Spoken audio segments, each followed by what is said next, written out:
En el video anterior advertimos la diferencia entre el materialismo y el idealismo, el surgimiento de ambas corrientes y la forma en que influyeron en la cosmovisión del mundo hasta la llegada del materialismo dialéctico, tema del presente video. El materialismo se desarrolla con la ciencia. Por ello, el materialismo inmediatamente anterior a Marx fue el mecanicista, pues en el siglo XVIII solo estaba desarrollada la ciencia mecánica, las demás ciencias aún no habían consolidado sus bases teóricas. El materialismo mecanicista comprendía que todo estaba en movimiento, pero desconocía que las cosas tienen historia. Consecuentemente, los acontecimientos se repiten continuamente sin evolución alguna. De allí que ni los animales, ni la sociedad, ni el mismo ser humano evolucionan. Luego, todo funciona como una máquina olvidando el lado vivo de las cosas. Los mecanicistas se conformaban con contemplar el mundo, no veían al hombre como transformador de sí o de la sociedad. Contrario a Marx, el cual argumentaba que no se debe únicamente explicar el mundo, se debe transformar, comprendiendo que el hombre no es únicamente producto del medio. El medio es producto del hombre, en consecuencia, el hombre es producto de sí mismo. Ahora veamos el método utilizado tanto por el idealismo como por el materialismo premarxista. Para el método metafísico, los objetos antes de estar en movimiento estuvieron en reposo o inmóviles. Esta es la forma más fácil de estudiar los objetos. Por tanto, tenemos la ilusión de que todo está en reposo, como lo es una foto, la cual permanece fija. En su inmovilidad se estudia fácil, pero el desarrollo de la foto es el cine, el movimiento, el cual es complejo de estudiar. Expliquemos esto con los diferentes caracteres de la metafísica. Este principio es la preferencia de inmovilidad al movimiento, el cual es el desplazamiento, y la identidad al cambio, que es el paso de una forma a otra. En virtud de este carácter, se piensa que todo fue, es y será tal cual lo vemos. Por ejemplo, pensar que el universo es igual desde su origen hasta el día de hoy. Este principio es recogido consciente o inconscientemente para atribuirle al capitalismo eternidad, pensar que siempre existirá y que no cambiará. Entonces, si el pensamiento metafísico establece al hombre del futuro igual al actual, considerará que si el hombre capitalista es egoísta, el hombre del futuro también lo será, sin tener en cuenta que el hombre cambia la sociedad y por tanto a sí mismo, y que si cambia el sistema capitalista, el individuo será otro. Así pues, el principio de identidad desprecia el cambio, prefiere lo inmóvil, continuar siendo lo mismo sin tener en cuenta las transformaciones. Este carácter hace referencia a separar siempre las cosas de las otras, clasificar, por ejemplo, la filosofía, la aislamos de la ciencia y la política, como si no tuviesen relación alguna. De esta manera, al que estudia la ciencia, lo limitamos solo a este campo. De igual manera, aislamos el estado de la sociedad, lo que nos lleva al siguiente carácter. Al separar las cosas, creemos que éstas son absolutas.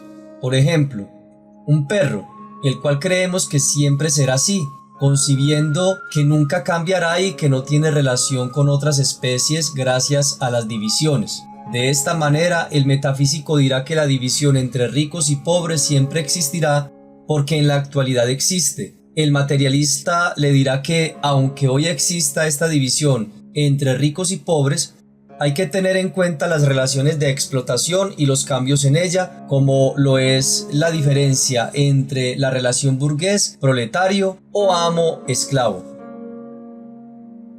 Según este carácter, no hay ninguna relación en los contrarios. Por ejemplo, la vida no tiene nada en común con la muerte. Si alguien muere, este ya no tiene nada de vida. Dos cosas contrarias para la metafísica no pueden existir al mismo tiempo. Pero la vida contiene a la muerte y viceversa. Las células mueren a diario en un cuerpo vivo. En la vida hay muerte. En un muerto aún viven células e incluso Órganos pueden seguir viviendo al ser trasplantados. Esta es la concepción metafísica, y como toda concepción tiene un método, en este caso la lógica, que se expresa con los silogismos. Se piensa bien, pero sin historia, sin tener en cuenta la realidad y el cambio. Entenderemos la dialéctica como movimiento. Todo se mueve y todo cambia. Todo nace y caduca. El hombre, la naturaleza, el pensamiento, etc. La dialéctica, al observar al hombre y su entorno, responde a la realidad. La sociedad, por ejemplo, no es inmóvil, pues hubo esclavismo, luego feudalismo y capitalismo. De igual manera, los sentimientos. Lo que es simpatía puede convertirse en amor y luego en odio, demostrando así el movimiento dialéctico. Diremos pues que la dialéctica surge con Heráclito, pero por la precariedad de la ciencia no se pudo desarrollar a plenitud, siendo el idealismo el que controló el pensar humano. Así pues, con el avance científico, Marx y Engels transforman el materialismo con la dialéctica, la cual fue desarrollada por Hegel.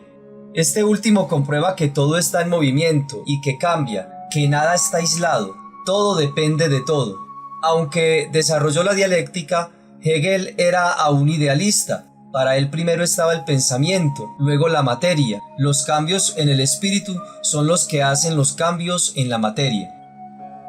Marx y Engels recogen la dialéctica hegeliana y, en palabras de Engels, ponen la dialéctica sobre sus pies, pues estaba de cabezas, naciendo el materialismo dialéctico en donde no son las ideas las que posibilitan el cambio. La materia nos da las ideas y éstas se modifican porque las cosas están en movimiento. Marx y Engels consideraban la dialéctica no solo como teoría científica, sino también como método de conocimiento y como guía para la acción. Las leyes generales del desarrollo nos da una interpretación justa del pasado, al comprender acertadamente los procesos que están sucediendo y a prever el futuro. Por eso, es un método de enfocar la investigación y la acción práctica derivada de los resultados así obtenidos. Esta ley nos dirá que nada queda donde está, nada permanece como es. Por ejemplo, si estudiamos un perro de forma metafísica, diremos cómo es, su color, su raza, tamaño, peso, lo distinguiremos de todo lo demás. Si lo hacemos en forma dialéctica, estudiaremos los cambios del perro, su historia. Sabremos pues que es producto de evolución, que su morfología responde a factores materiales y que en el futuro no será igual. Diremos pues que para estudiar la dialéctica estudiaremos el pasado y el porvenir. Veámoslo con otro ejemplo. La metafísica nos dirá que siempre ha existido y existirán pobres y ricos, dando validez a que el capitalismo es lo natural, e incluso que es el fin de la historia. Con la dialéctica se evidencia que el capitalismo no siempre existió, existieron otro tipo de sociedades. En consecuencia, el capitalismo no es eterno, es una realidad, pero es provisional. Tiene historia en el pasado y lo tendrá en el futuro. Esta ley nos enseña que nada es definitivo, absoluto o sagrado. Nada es eterno, salvo el cambio. Para que un lápiz sea un lápiz, ocurrieron varios sucesos. El lápiz tiene historia. Primero fue un árbol, luego madera, posteriormente lápiz. De igual manera, una manzana proviene de un árbol, pero posee historia diferente. Por su parte, la manzana cumple un ciclo natural, madurará y no lo podrá cambiar, o si se cae del árbol, se podrirá, siempre y cuando cumpla su proceso natural. El lápiz es diferente, este proviene de un árbol, el cual pudo no convertirse en una tabla, y ésta pudo no convertirse en lápiz. En la manzana, cuando se da una fase, le sucede otra inevitablemente si no se entorpece su evolución, mientras el lápiz, si cumple una fase, la siguiente no necesariamente ocurrirá. Si transcurre de fase en fase, es por la intervención. En la manzana está presente el devenir, su proceso natural. En el lápiz, no. La manzana tiene una fuerza que procede de sí misma, que la impulsa a evolucionar, el autodinamismo. Por su parte, el lápiz no se transforma a sí mismo, sus cambios son mecánicos. Si a la manzana la cortamos, interrumpimos su proceso natural. La manzana cambiará de forma mecánica, puesto que su transformación no ocurre por su autodinamismo. El capitalismo tendrá un cambio dialéctico, siendo reemplazado por el socialismo, posteriormente por el comunismo. Pero también puede haber un cambio mecánico del capitalismo, por ejemplo, por la destrucción del planeta. Este sería un cambio mecánico. Para entender, por ejemplo, la manzana, hay que entender todo su proceso. La manzana proviene de un árbol y este árbol de la semilla de una manzana. En consecuencia, debemos estudiar el suelo y el clima necesarios para que la manzana exista. Este es el encadenamiento de procesos. Lo anterior comprueba que todo influye en todo. El metafísico diría que la manzana proviene del árbol y punto, no va más allá. El dialéctico relaciona el hecho particular con el conjunto. El metafísico juzga todo como el conjunto de cosas acabadas. Por ello dirá, Dios creó todo tal cual lo conocemos, o el capitalismo nunca cambia. La dialéctica se puede aplicar no solo a la manzana, también a la sociedad. Y si nada está terminado, sino que por el contrario cambia, podemos estar seguros del fin del capitalismo y el paso al socialismo como devenir natural. Esta ley afirmará a su vez que las cosas se desarrollan de forma circular, manzana, árbol, manzana, pero no vuelven al mismo punto, vuelven en un punto superior. Por ello, el desarrollo histórico muestra un desarrollo en espiral, no circular, como dicen los metafísicos con el eterno retorno. Ya sabemos que las cosas se transforman en su contrario, como lo es la vida y la muerte, y que éstas no son absolutas. Podemos decir entonces que no solo una cosa se transforma en su contrario, sino que además lo contiene. La vida no es solo vida, también contiene la muerte. Las cosas cambian porque contienen su contradicción. Una forma sencilla de explicar esta ley es con el huevo, el pollo y la gallina. El huevo contiene en su interior la contradicción, el pollo. Es entonces el huevo la afirmación, el pollo, quien destruirá el huevo, será la negación, y esta contradicción será superada por la negación de la negación, o la síntesis, que es la gallina. Otro ejemplo es el capitalismo, en donde existe contradicción. Aquí es la clase burguesa la afirmación, la cual se reafirma a sí misma para impedir el cambio a través de la negación, el proletariado. La contradicción consiste en que para que la burguesía pueda existir, debe a su vez existir el proletariado, a quien explota. La burguesía lo creó y lo contiene, pero el proletario, al ser su contradicción, será quien logre el fin del burgués y por ende del capitalismo. La negación de la negación, la síntesis. Si tengo agua a 1 grado centígrado o a 99 grados centígrados, tendré agua más fría o más caliente. El cambio es cuantitativo, pero si la temperatura baja a 0 grados centígrados, el agua se convertirá en hielo y a 100 grados centígrados se evaporará. Estos cambios son bruscos, son saltos de calidad. Lo mismo ocurre con la sociedad.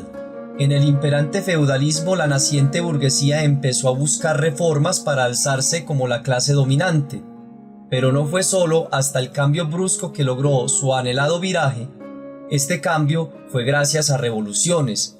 Vemos entonces que las reformas son como el cambio de temperatura, de 1 a 99 grados centígrados, y que para que cambie de forma debe existir un cambio brusco. De esta manera la burguesía tomó el poder en la Revolución Francesa, en donde la única manera posible para desplazar al sistema feudalista fue con la revolución. Hubo cambios cuantitativos en el sistema feudal, pero el cambio cualitativo se podía dar únicamente de forma brusca.